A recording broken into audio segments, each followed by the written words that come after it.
자, 오늘은 리팩토링 메서드 정리 부분을 한번 얘기해 보도록 하겠습니다. 요 리팩토링이라는 그 마틴 파울러라는 분이 쓰신 요 책을 참고를 한 거고요. 요 책을 보시면 이제 앞부분에 한 5장인가까지 리팩토링이 왜 필요하고, 그 다음에 우리가 되게 유명한 말 있죠. 코드의 구린내. 예, 저는 똥냄새 나는 코드라고 한번 적어봤습니다. 그 다음에 이제 그 디자인 패턴처럼 이제 리팩토링을 하기 위한 여러 가지 기법들을 카탈로그 식으로 구성이 이제 책 뒷부분에 돼 있는데, 그 중에서 제가 지난 시간에 1장에 나온 리팩토링 실습 부분을 이렇게 만들었는데, 거기서 리팩토링에서 가장 많이 사용되는 기법이 메서드 정리다 보니까 제가 이 메서드 정리 부분을, 카탈로그 부분을 좀 한번 여러분들한테 영상으로 만들면 좋겠다 싶어서 준비를 해봤습니다. 자, 그러면은 이제 시작하도록 하겠습니다. 메서드 정리해 보면은 메서드 추출 뭐 어쩌고저쩌고 기법들이 여러 가지가 있어요. 요거를 한 번씩 쭉 살펴보자고요. 우선 첫 번째로 가장 기본이 되는 메서드 추출입니다. 자, 메서드 추출은 언제 사용을 하냐? 이제 어떤 코드를 이제 그룹으로 이제 묶어도 되겠다 싶으면은, 이제 우리가 코드 쭉 여기 있으면은 코드에 한 요만큼 요만큼을 이제 메서드로 추출을 하는데요. 이때 메소드를 추출할 때 가장 중요한 것은 이제 메소드 길이가 중요한 것이 아니라 메소드명을 얼마나 잘 짓느냐.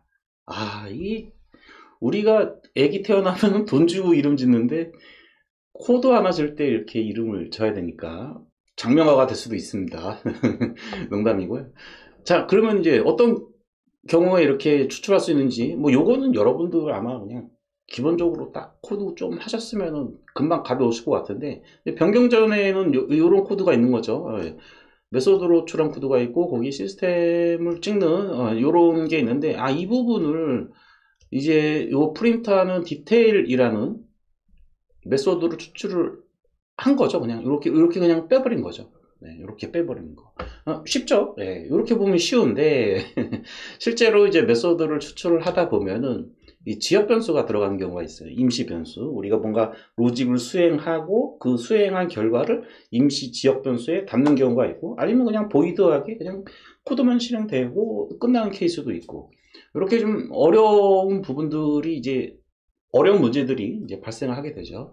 이제 그런 이제 메소드 추출을 할 때, 이제 여기 뒤에 메소드 정리에 요 관련된 요 기법들이 여러 가지가 있는데, 요는 여러 가지 기법들을 사용하게 될 것, 동시에 같이 사용하면서 메소드 추출을 해야 된다. 이렇게 첫 부분에 나와 있습니다. 자, 그러면 이제 본격적으로 메소드 추출이라는 것은 알았고, 어떻게 메소드를 정리를 해야 되는지 각 케이스별로, 케이스 바이 케이스로 케바케죠?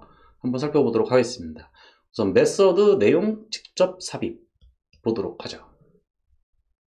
자, 이런 경우가 있죠. 메소드 기능이 너무 단순해요. 여기 보면은 more 파이브레이트 어쩌고저쩌고 이거를 이제 메소드로 이렇게 만들어 놨는데, 이 메소드 안을 보니까 그냥 이렇게 간단하게 한 줄 리턴하는 그냥 끝이에요.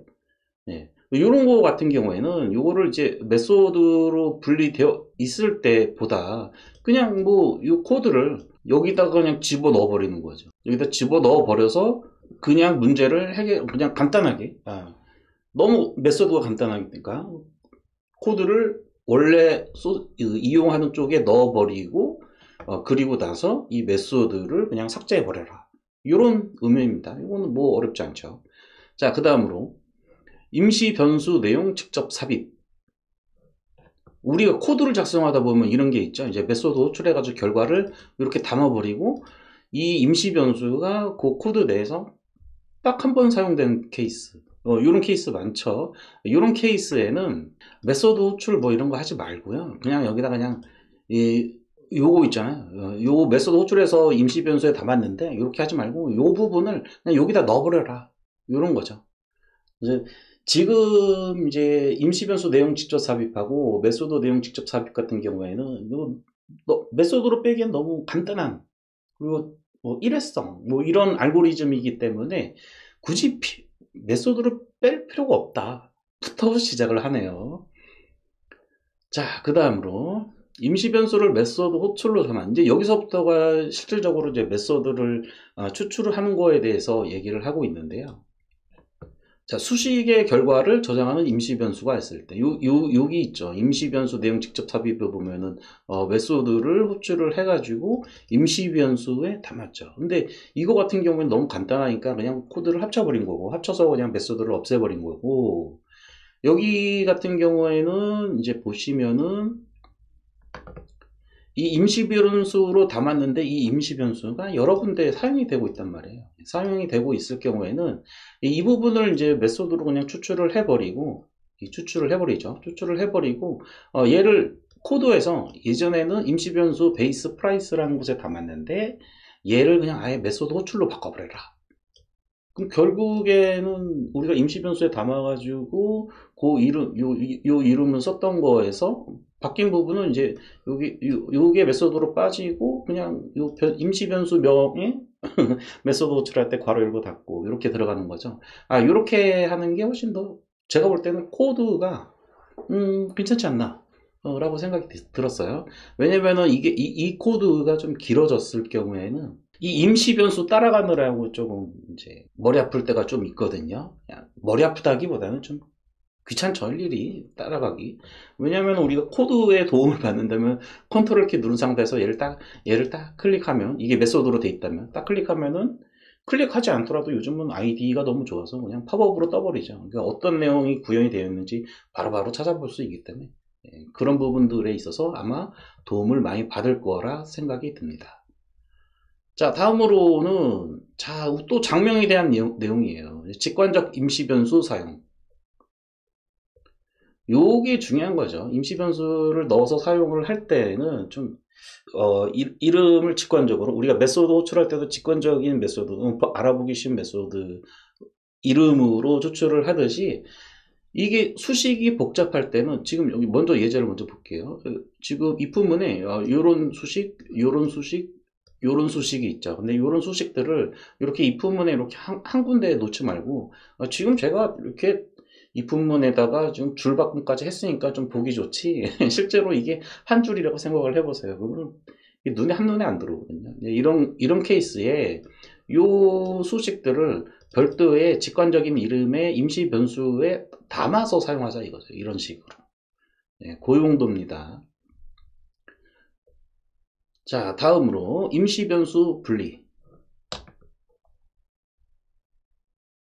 자, 여기 보시면은 템프가 지금 여기서 이 수식이 된 게 템프에 담기고 출력하고, 이 템프 임시 변수를 또 재활용하고 있죠. 이렇게 사용하지 말자라는 거죠.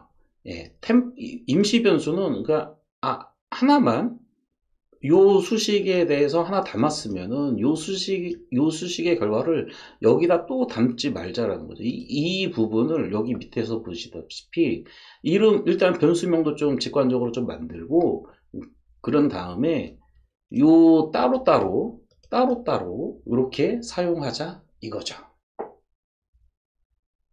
다음으로 보도록 하겠습니다.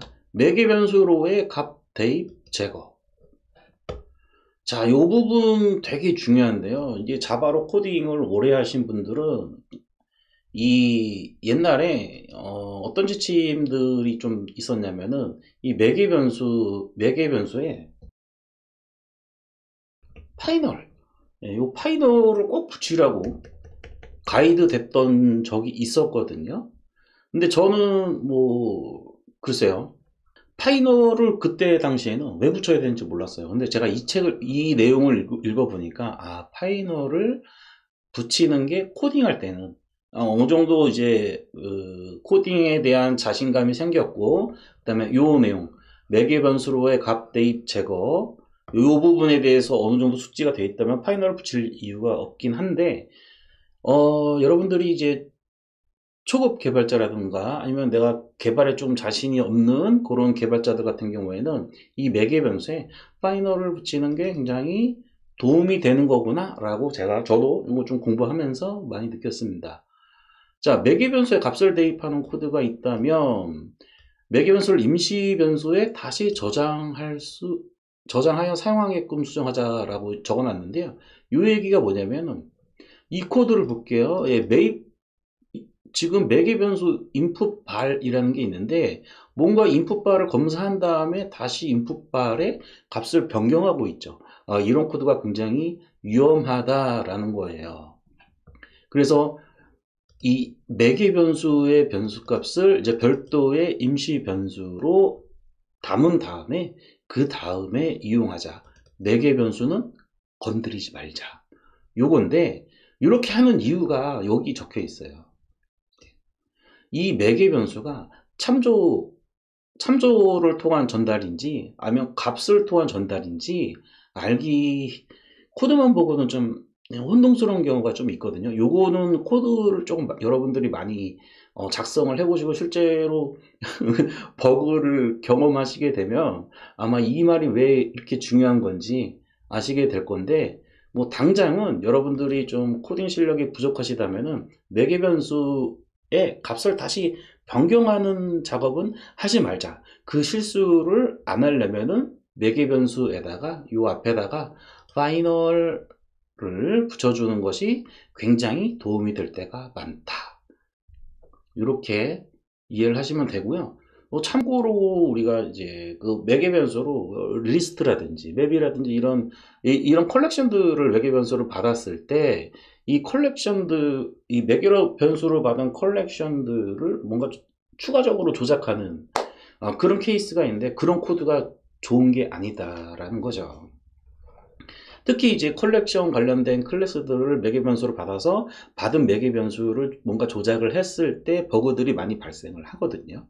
그런 부분을 미연에 방지하고자 아예 여러분들은 매개 변수로 받은 파라미터들은 아예 건드리지 말자. 임시 변수, 뭔가 건드려야 된다면 임시 변수로 할당받아서 하자. 우리가 MVC 패턴, 스프링에서 MVC 패턴 할 때 컨트롤러, 서비스, 그 다음에 DAO 이쪽으로 이렇게 쭉 리파지토리 이렇게 넘어가는데, 레이어를 넘길 때 VO를 넘기잖아요. VO를 넘기는데 우리가 매핑해서 넘기죠. 그런 이유도 이거하고 연관성이 있다고 보시면 되겠습니다. 자, 다음으로는 이제 메소드 객체로 변환. 자, 우리가 메소드를 추출을 하다 보면은 파라미터가 많아요. 그 다음에 사용되고 있는 지역 객체, 그러니까 임시 변수들이죠. 메소드 내에서 사용되고 있는 임시 변수들이 되게 많을 경우가 있어요.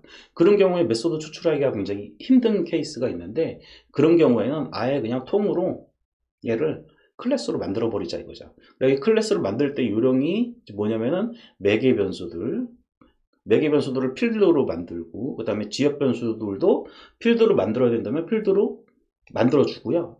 그 다음에 매개 변수들 같은 경우에는 이제 클래스로 전환이 됐을 때 생성자 있죠. 컨스트럭터의 필드에 초기 값을 넣어줄 수 있게끔 이런 식으로 리피토링을 할 수가 있습니다. 그런 다음에 이제 위에서 얘기했던 요 메소드 추출, 직관적 임시 변수 사용, 뭐 이런 것들의 기법들을 조금 더 넣어서 정리를 하시면 될 겁니다. 참고로 이제 저도 이게 리피토링인지는 몰랐는데, 제가 가만히 생각을 해보니까 리피토링이었던 것 중에 하나가 뭐였냐면은 우리가 이제 서비스에서 이제 매핑 작업들을 많이 하잖아요. 매핑을 해가지고 이제 DAO 쪽에 넘기고 혹은 이제 뭐 컨트롤 쪽에 넘기고 할 때 그 매핑하는 로직을 제가 어떻게 만들었냐면은, 매핑하는 로직이 보통 그 스트림으로 작성하게 되면은 이제 펑션으로 나오게 되죠. 이제 그 부분을 메소드로 따로 뺀 게 아니라 파라미터도 많고 뭐 여기 조작해야 될 것도 많다 보니까 자연스럽게 좀 고민을 하다 보니까 그냥 그 매퍼 로직을 클래스로 뺀 적이 있었거든요. 옛날 한 2, 3년 전에 프로젝트에 참여했을 때 그게 바로 요거였구나 라고 지금에서야 느꼈습니다. 책을 먼저 봤으면 어땠을까라고 생각이 들긴 하지만 뭐 실제로 뭐 그런 건 아니죠. 자기가 이제 코딩 하다 보면은 이렇게 했는데 효과를 많이 본 적이 있었는데 그 내용이 어딘가의 책에 이렇게 나왔던 거죠. 요 내용을 보고 제가 굉장히 기분 좋았습니다. 저도 코딩을 허투루 하지는 않았구나, 생각을 많이 했구나, 이런 기분이 좀 좋았고요. 자, 그 다음에 이제 알고리즘 전환에 대해서 마지막으로 얘기를 하자면은, 우리가 이제 코드를 작성하다 보면은 이제 메소드로 이제 그 어떤 알고리즘을 추출을 했잖아요. 추출을 했는데 새로운 알고리즘이 생겼어요. 근데 새로운 알고리즘이 생겼는데 이게 기존 알고리즘보다 훨씬 더 명확하고 훨씬 더 좋은 알고리즘이라고 확신이 든다면 메소드를 하나 더 만들어서 그 새로운 메소드를 호출하게끔 하는 게 아니라 아예 기존의 메소드의 그 알고리즘 로직이 있죠. 이 로직을 아예 변경시켜라 라는 뜻입니다. 자, 그래서 이제 오늘 리팩토링 메소드 정리 부분의 카탈로그에 대해서 좀 얘기를 해봤고요. 제가 생각나는 대로 또 책을 좀 읽다가 또 좋은 도움이 되는 카탈로그가 있으면 또 영상으로 만나 뵙도록 하겠습니다. 오늘은 여기까지 하도록 하겠습니다.